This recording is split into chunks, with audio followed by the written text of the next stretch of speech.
Hi, we're Ginger and Greg. Welcome back to our channel. In our last video, we finally insulated the ambulance and gave you an update on all the projects we've been working on. He says it like that because he's sick of me saying that this is moving slow. I am. While things seemed to be moving at a snail's pace before we insulated, we're moving at hyperspeed now. We're about to show you the most productive 7 days we've ever had. Get ready, there's a lot happening in this video.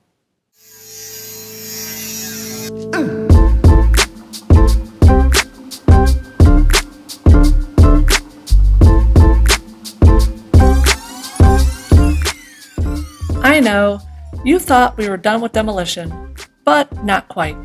We had to cut away this section of the floor in order to be able to recess our shower pan. In order for us to utilize every inch available to us for the shower, Greg had to custom fabricate the shower pan using aluminum.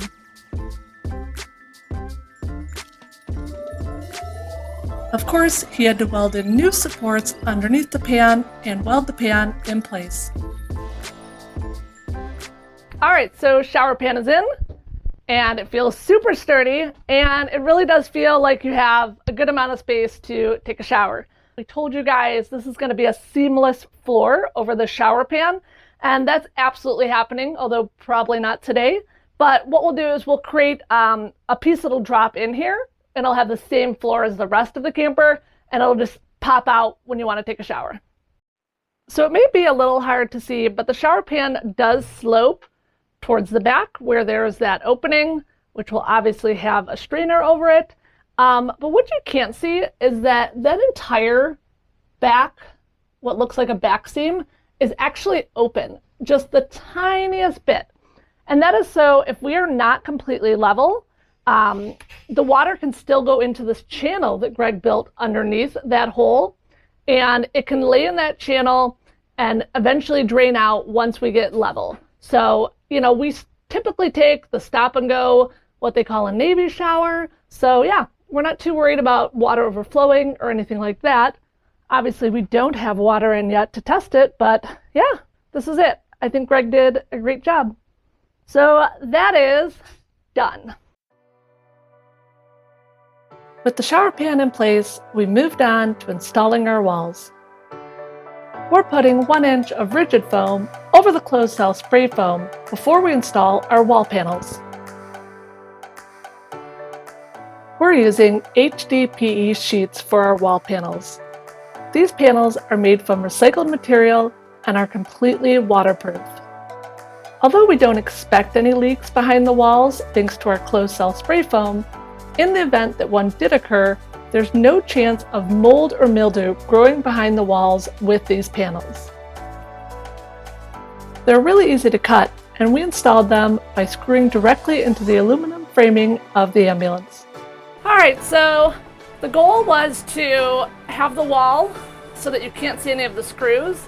So Greg has attached it right next to the window, which should be covered by the screen. And then it's also attached at the bottom, which will be covered by the counter. So we're gonna put the screen on temporarily just to see if this is actually going to work. Because we had to put the screws in the beams, so we didn't really have much choice of where they went.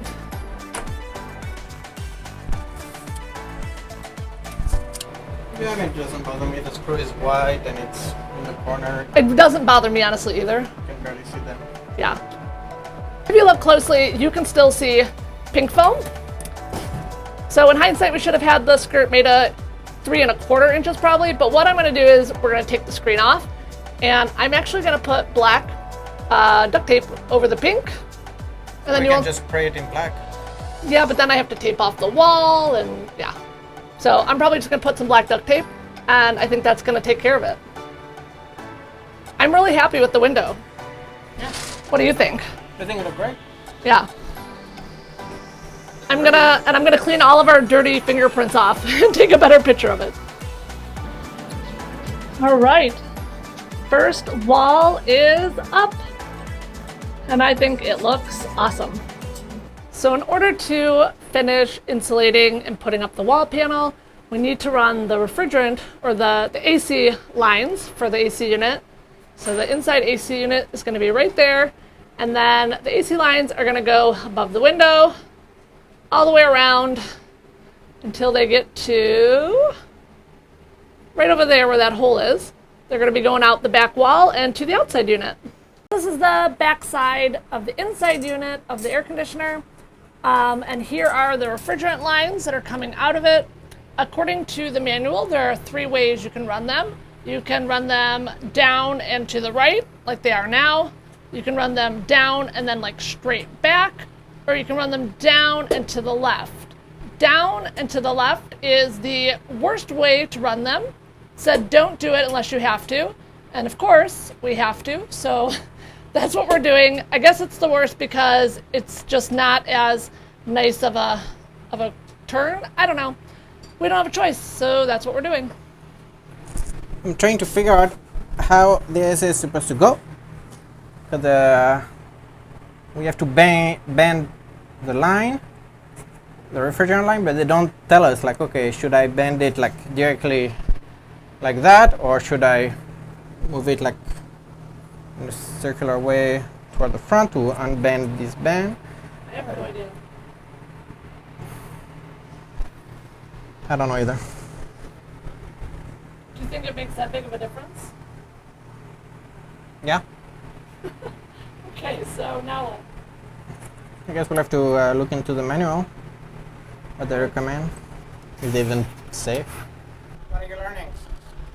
Okay, so again, our way is the worst way, not recommended unless absolutely necessary. So all it says about bending is be extremely careful not to kink or damage the piping while bending them away from the unit.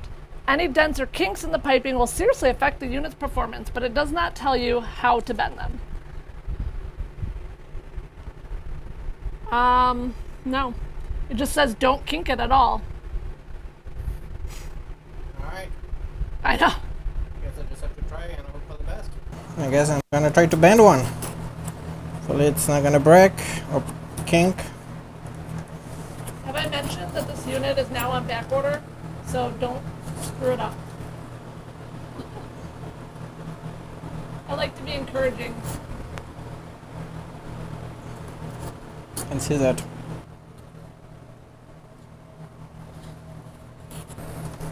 All right, I think it went good. I think it's not kinked and not broken. Knock on wood, it's gonna be good. All right, so I am using this little device.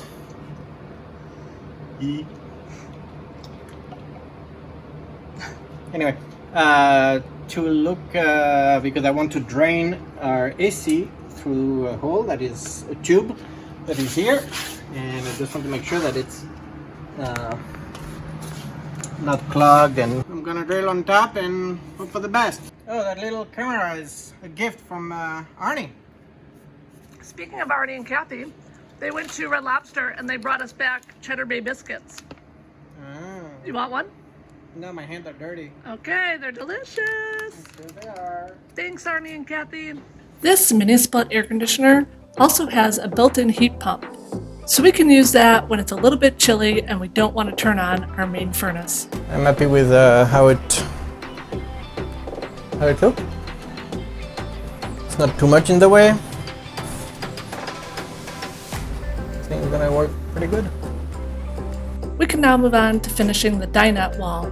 This is going to be the most difficult wall for us to put up, simply because there are a lot of things that we have to cut out and around. Greg previously welded in this support for our table because, like our current rig, we don't want to have a table leg. So our table will be mounted directly to the wall. This long piece back here that he welded in is going to support our rolling bed system.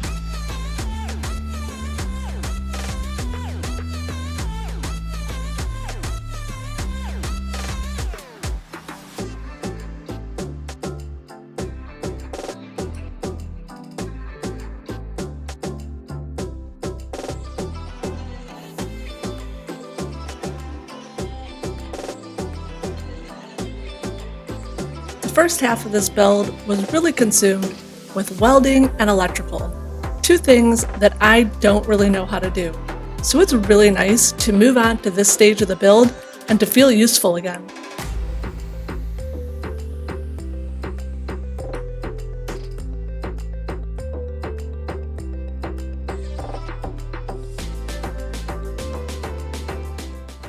So this is our 24-volt heated floor.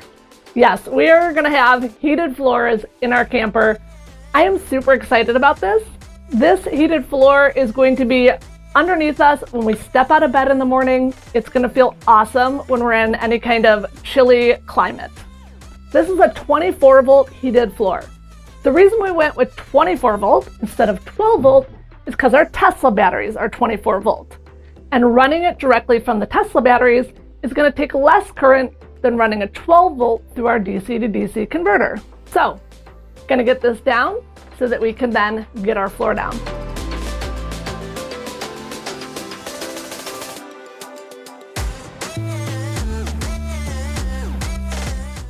So Ginger already cut those heated pad for the floor. Now that it's cut, there is no wire, so we need to add the wires. So in order to add the wires, I basically, so there is like, I don't know, it's hard to see, but it's almost like laminated sheets where you have like on each end, I guess, copper lines that are connecting this resistor, I guess.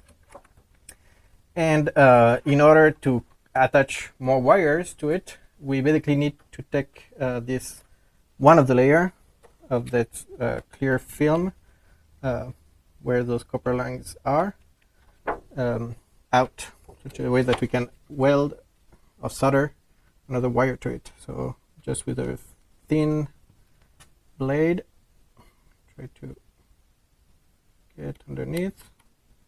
There. I don't know if you can see, my blade is underneath. And now I can just gently try to cut the plastic. And what I'm going to do, I'm just going to make a little hole. So, cut the plastic. There.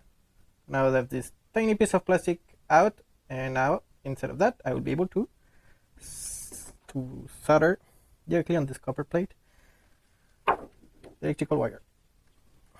Repeat the process for the other side and should be good to go.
I'm tired. I'm tired too. It is 11:57. So we finished before midnight. I don't think you need your safety glasses on. What do you think? I mean, I'm exhausted too. I'm exhausted. I have to sleep.